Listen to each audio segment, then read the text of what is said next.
மாவட்டம் உதகையில் உள்ள பழங்குடியினர் பண்பாட்டு மையத்தில் அரசின் நலத்திட்ட உதவிகள் வழங்கும் விழா தமிழ்நாடு சுற்றுலாத்துறை அமைச்சர் க. ராமச்சந்திரன் தலைமையில் நடைபெற்றது. இந்நிகழ்ச்சியில் மாவட்ட ஆதி திராவிடர் மற்றும் பழங்குடியினர் நலத்துறை சார்பில் டாட்கோ மூலம் பழங்குடியினர்களின் வீடுகள் சேதமடைந்துள்ள நிலையில் 100 பழங்குடியினர்களுக்கு 5,73,00,000 மதிப்பீட்டில் வீடு வழங்குதல், கலைஞரின் கனவு இல்லம் திட்டத்தின் கீழ் 115 பயனாளிகளுக்கு 4,02,50,000 மதிப்பீட்டில் வீடு வழங்குதல், மகளிர் சுய உதவி குழுக்களுக்கு கடனுதவி 1,20,00,000 மதிப்பீட்டில் வங்கிகள் மூலம் கடனுதவி வழங்குதல் உள்ளிட்ட 426 பயனாளிகளுக்கு 12,14,00,000 ரூபாய் மதிப்பிலான நலத்திட்ட உதவிகளை அமைச்சர் வழங்கினார்.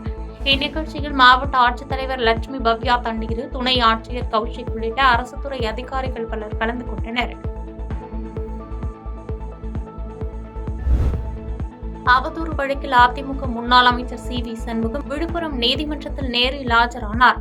அதிமுக பொதுக்கூட்டங்களில் தமிழ்நாடு முதலமைச்சர் மு. ஸ்டாலின் மற்றும் தமிழ்நாடு அரசு குறித்து இழிவாக பேசியதாக அரசு வழக்கறிஞர் சுப்பிரமணியன் விழுப்புரம் மாவட்ட முதன்மை அமர்வு நீதிமன்றத்தில் அவதூறு வழக்கில் தாக்கல் செய்திருந்தார். இந்த வழக்கு மாவட்ட முதன்மை அமர்வு நீதிமன்ற நீதிபதி முன்பாக விசாரணைக்கு வந்தது. இந்நிலையில் விழுப்புரம் நீதிமன்றத்தில் அதிமுக முன்னாள் அமைச்சர் சி.வி. சண்முகம் நேரில் ஆஜராகியுள்ளார். வழக்கை விசாரித்த முதன்மை அமர்வு நீதிமன்ற பொறுப்பு நீதிபதி இளவரசன் வழக்கின் விசாரணையை வருகின்ற அக்டோபர் 23ஆம் தேதிக்கு ஒத்திவைத்து உத்தரவிட்டார். ராணிப்பேட்டை மாவட்டம் அரக்கோணம் டவுன் போலீஸ் ஸ்டேஷன் எதிரில் உள்ள பெட்டிக்கடையில் அரசால் தடை செய்யப்பட்ட குட்கா பொருட்கள் விற்பனை செய்யப்படுவதாக தகவல் கிடைத்தது. போலீசார் அந்த கடையில் விசாரணை நடத்தியதன் தொடர்ச்சியாக வெங்கடேசபுரத்தில் உள்ள கடை உரிமையாளரின் வீட்டிலிருந்து 8 மூட்டைகளில் 54 கிலோ ஹான்ஸ் உள்ளிட்ட குட்கா பொருட்களை இன்ஸ்பெக்டர் தங்க குருநாதன் பறிமுதல் செய்தார். இது தொடர்பாக போலீசார் வழக்கு பதிவு செய்து பாபு என்பவரை கைது செய்து நடவடிக்கை மேற்கொண்டுள்ளனர். கடலூர் மாவட்டம் விருத்தாசலம் காட்டுக்கூடலூர் செல்லும் சாலையில் அமைந்துள்ள மீன் மார்க்கெட்டில் மீன்வள ஆய்வாளர் வர்ஷா, மருத்துவர் கைலாஷ்குமார், உணவு பாதுகாப்பு அலுவலர் நல்லத்துணி மற்றும் காவல் சிறப்பு உதவி ஆய்வாளர் மணிகண்ணன் ஆகியோர் திடீர் ஆய்வு மேற்கொண்டனர். அப்போது கடைகளில் உள்ள அனைத்து ரக மீன்களையும் ஒவ்வொன்றாக ஆய்வு செய்தபோது சுமார் 20 கிலோ மீன்கள் கெட்டுப்போனது கண்டுபிடிக்கப்பட்டது. பின்னர் கெட்டுப்போன மீன்களை கைப்பற்றி அளித்தனர். மேலும் கெமிக்கல் கலந்த மீன்களையோ கெட்டுப்போன மீன்களையோ விற்பனை செய்யக்கூடாது எனவும் மீன்களை முறையாக ஐஸ் பெட்டியில் பாதுகாக்க வேண்டும் என மீன் விற்கும் வியாபாரிகளுக்கு அதிகாரிகள் அறிவுறுத்தினர். ஆதிதிராவிடர் நலத்துறையின் கீழ் செயல்பட்டு வரும் தனி வட்டாட்சியர்களுக்கு வாகன வசதி மற்றும் சொந்த கட்டிடத்தில் இயங்குவதற்கான அலுவலகமோ இல்லை எனவும் அதை உடனடியாக செய்ய வலியுறுத்தி மதுரை மாவட்ட ஆட்சியர் சங்கீதாவிடம் தலித் விடுதலை இயக்கத்தின் மாநில தலைவர் கருப்பையா உள்ளிட்ட பிரதிநிதிகள் இன்று மனு அளித்தனர். அதன் பிறகு செய்தியாளர்களுக்கு பேட்டியளித்த கருப்பையா, தங்களது வேண்டுகோளை உடனடியாக தமிழக அரசு நிறைவேற்ற வேண்டும், அவ்வாறு செய்வதற்கு தவறினால் அனைத்து ஜனநாயக சக்திகளையும் அமைப்புகளையும் ஒருங்கிணைத்து தலித் விடுதலை இயக்கம் பெரும் போராட்டத்தை முன்னெடுக்கும் என்று தெரிவித்தார். நலத்துறை தாசில்தார் யாருக்குமே வண்டி இல்லைன்றீங்களா? வாகனம் 130 தாசில்தாருக்கும் வாகனம் கிடையாது தமிழ்நாடு ஃபுல்லா. இப்போ மாவட்ட ஆட்சியர் நாங்கள் கேட்குறப்ப அவனை சொன்னால் இது அரசு கொள்கைங்கிறாங்க. அப்போ பட்டியலின சமூகத்தை சேர்ந்த நலத்துறை தாசில்தாருக்கு மட்டும் வாகனம் கொடுக்கக்கூடாதுங்கிறது அரசினுடைய கொள்கையா? அதுவும் ஒரு தீண்டாமை தானே. அதுதான் எங்கள் கோரிக்கை. இப்போ கலெக்டர் சங்கீதா மேடம் சொன்னதான் இது அரசு கொள்கைங்கிறாங்க. மற்ற எல்லா தாசில்தாருக்கும் வாகனம் இருக்குது, தனி அலுவலகம் இருக்குது. ஆனால் ஆதி நலத்துறை சார்ந்த தனி வட்டாட்சியர்களுக்கு 3-4 தாலுகா கொடுக்குறாங்க. இங்க இருக்கக்கூடிய இங்கேயும் இல்லை. இங்க இருக்கிற மதுரை மாவட்டத்தில் 4 தனி வட்டாட்சியர் இருக்கிறாங்க. 4 பேருக்குமே வாகனம் கிடையாது. விருத்தாசலம் அருகே ஒரே கிராமத்தில் 2 கோயில்களில் பணம் மற்றும் நகையை திருடி சென்ற சம்பவம் கிராம மக்களிடையே அதிர்ச்சியை ஏற்படுத்தி வருகிறது. கடலூர் மாவட்டம் விருத்தாசலம் அடுத்த பேரலையூர் கிராமத்தில் உள்ள மாரியம்மன் கோவிலில் நள்ளிரவில் புகுந்த மர்ம நபர்கள் கோவிலின் உண்டியலை உடைத்து சுமார் 10,000 ரூபாய் பணமும் சுமார் 10 பவுன் அம்மனின் நகையை திருடி சென்றுள்ளனர். மேலும் அதே கிராமத்தில் உள்ள ஆஞ்சநேயர் திருக்கோயிலில் இருந்த உண்டியலையும் உடைத்து சுமார் 40,000 ரூபாய் பணத்தை திருடி சென்றுள்ளனர். இதுகுறித்து கிராமத்தினர் அளித்த தகவலின் அடிப்படையில் சம்பவ இடத்திற்கு சென்ற கருவேப்பிலங்குறிச்சி காவல்துறையினர் விசாரணை மேற்கொண்டும் சிசிடிவி காட்சி பதிவுகளை வைத்து குற்றவாளிகளை தேடி வருகின்றனர். புதுச்சேரியில் வாலிபர் ஒருவர் இருசக்கர வாகனத்தை திருடி செல்லும் சிசிடிவி காட்சிகள் வெளியான நிலையில் போலீசார் வாகன திருட்டில் ஈடுபட்ட தேவா என்ற இளைஞரை கைது செய்து சிறையில் அடைத்தனர். புதுச்சேரி மூலக்குளம் பகுதியைச் சேர்ந்த சுரேஷ் என்பவர் கோவிந்தன்பேட் அண்ணா வீதியில் புதிதாக வீடு கட்டி வருகிறார். அதனை பார்வையிடுவதற்காக தனது இருசக்கர வாகனத்தில் அங்கு சென்று இருசக்கர வாகனத்தை வீட்டின் முன்பு நிறுத்திய போது பைக் திருடு போனது. இது தொடர்பாக மேட்டுப்பாளையம் காவல் நிலையத்தில் அளித்த புகாரின் பேரில் போலீசார் வழக்கு பதிவு செய்து பைக் திருட்டில் ஈடுபட்ட அதே பகுதியைச் சேர்ந்த தேவாவை கைது செய்து நீதிமன்றத்தில் ஆஜர்படுத்த சிறையில் அடைத்தனர். மது ஒழிப்பு மாநாடு முதலமைச்சரும் திருமாவளவனும் திட்டமிட்டு செயல்படுத்துகின்ற ஒரு நாடகம் என்று மத்திய இணையமைச்சர் எல் முருகன் தூத்துக்குடி விமான நிலையத்தில் விமர்சித்துள்ளார். நெல்லை, கன்னியாகுமரி ஆகிய மாவட்டங்களில் பல்வேறு நிகழ்ச்சிகளில் கலந்து கொள்வதற்காக மத்திய தகவல் ஒலிபரப்புத்துறை இணையமைச்சர் எல் முருகன் சென்னையிலிருந்து விமானம் மூலம் தூத்துக்குடி வாகைக்குளம் விமான நிலையம் வருகை தந்தார்.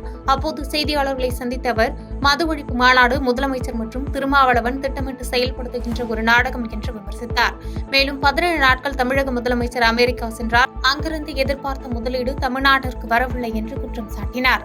நம்முடைய முதலமைச்சர் அவர்கள் அமெரிக்காவுக்கு 17 நாட்கள் முதலீட்டாளர்களை ஈர்ப்பதற்காக அமெரிக்காவுக்கு சென்றார்கள். அங்கிருந்து எதிர்பார்த்த முதலீடுகள் நம்ம தமிழ்நாட்டிற்கு வரவில்லை. மாறாக இங்கே வந்தால் மக்களுக்கு பதில் சொல்லணும். ஏன்னா 17 நாட்கள், ஒரு நாள் 2 நாளில் 17 நாட்கள் பல நிறுவனங்கள் ஏற்கனவே இங்கே இருக்கிற நிறுவனங்கள் தான். அந்த நிறுவனங்களினுடைய முதலீடு இங்கேருந்து தலைமைச் செயலகத்திலிருந்து அவங்கள கூப்பிட்டு இங்கே ஒப்பந்தம் போட்டிருக்க முடியும். ஆனால் முதலமைச்சர் அவர்கள் 17 நாட்கள் வெளிநாடு போனார்கள். அந்த முதலீடை பற்றி மக்கள் கேள்வி கேட்கக்கூடிய, ஏன்னா நீங்கள் கூட இப்போ யாருமே அந்த முதலீடை பற்றி பேசுறதில்லை, யாருமே அந்த முதலீடை பற்றி கேள்வி கேட்கறதில்லை. அந்த முதலீட்டிலிருந்து அந்த சுற்றுப்பயணத்திலிருந்து மக்களை திசை திருப்புவதற்காக, மக்களினுடைய கவனத்தை திசை திருப்புவதற்காக திட்டமிட்டு அரங்கேற்றப்பட்ட இந்த நாடகம் தான் இந்த நாடகம். கல்பாக்கம் அருகே 2 கார்கள் நேருக்கு நேர் மோதி விபத்துக்குள்ளாக்கியதில் ஒருவர் உயிரிழந்தார், 2 பேர் படுகாயமடைந்தனர். செங்கல்பட்டு மாவட்டம் கல்பாக்கம் அருகே நெடுமரம் பகுதியைச் சேர்ந்தவர் முதியவர் வெங்கடேசன். இவர் தாம்பரத்தில் தனது உறவினர் இறப்புக்கு தனது மருமக்கள் குழந்தையுடன் காரில் தாம்பரம் நோக்கி பயணித்துள்ளார். அப்போது சென்னையிலிருந்து பாண்டிச்சேரி பயணித்த மற்றொரு காரும் நேருக்கு நேர் மோதியதில் விபத்துக்குள்ளாக்கியது. இதில் கார் ஓட்டுநர் வெங்கடேசன் என்பவர் விபத்தில் சிக்கி உயிரிழந்தார். உறவினரின் இறப்புக்கு சென்ற நபர் திடீரென விபத்துக்குள்ளாகி இருந்த சம்பவம் அப்பகுதியில் பெரும் சோகத்தை ஏற்படுத்தியுள்ளது. தகவல் அறிந்து சம்பவ இடத்திற்கு விரைந்து வந்த சதுரங்கப்பட்டினம் போலீசார் உடலை கைப்பற்றி விபத்து குறித்து வழக்கு பதிவு செய்து விசாரணை மேற்கொண்டு வருகின்றனர். மேலும் விபத்தில் சிக்கி படுகாயமடைந்த இருவர் சிகிச்சைக்காக செங்கல்பட்டு அரசு மருத்துவமனைக்கு ஆம்புலன்ஸ் மூலம் சிகிச்சைக்காக அனுப்பி வைக்கப்பட்டனர். பழனி அருகே திமுக ஆட்சியில் கத்துக்குட்டிகள் பலரும் அமைச்சர்களாக உள்ளனர் என முன்னாள் அமைச்சர் விஸ்வநாதன் விமர்சித்து பேசியுள்ளார்.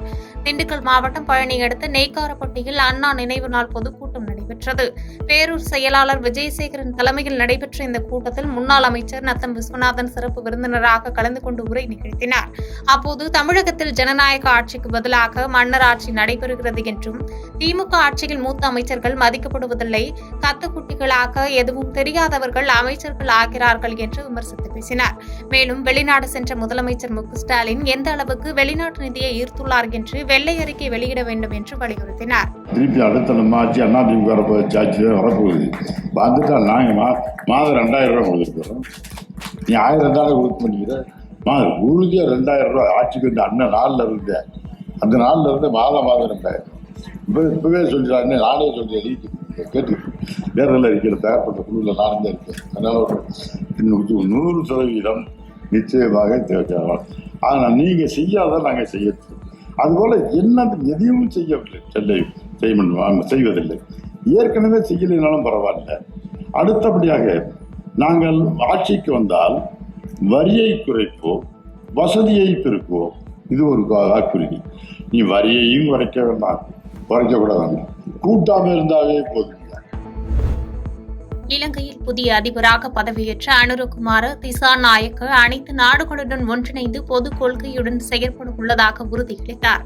இலங்கை அதிபராக அனுரகுமார திசாநாயக்க ஜனாதிபதி செயலகத்தில் பதவி பிரமாணம் செய்து கொண்டார். இதன் பின்னர் உரையாற்றிய அவர், தேர்தலை நடத்துவதும் அரசு தலைவரை தேர்வு செய்வது மட்டும் ஜனநாயகம் அல்ல என்றும், சவால் மிக்க பொருளாதார சூழலில் ஆட்சியை பொறுப்பேற்றுள்ளேன் என்றும், அனைவரிடமும் ஒன்றிணைந்து பயணிப்போம், நாடு என்ற ரீதியில் தனித்து செயல்பட முடியாது என்று தெரிவித்தார். மேலும் அனைத்து நாடுகளுடன் ஒன்றிணைந்து பொது கொள்கையுடன் செயல்பட உள்ளதாக உறுதியளித்தார்.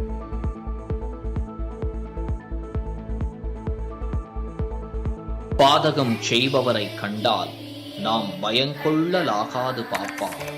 மோதி மிதித்து விடு பாப்பா, அவர் முகத்தில் உமிழ்ந்து விடு பாப்பா.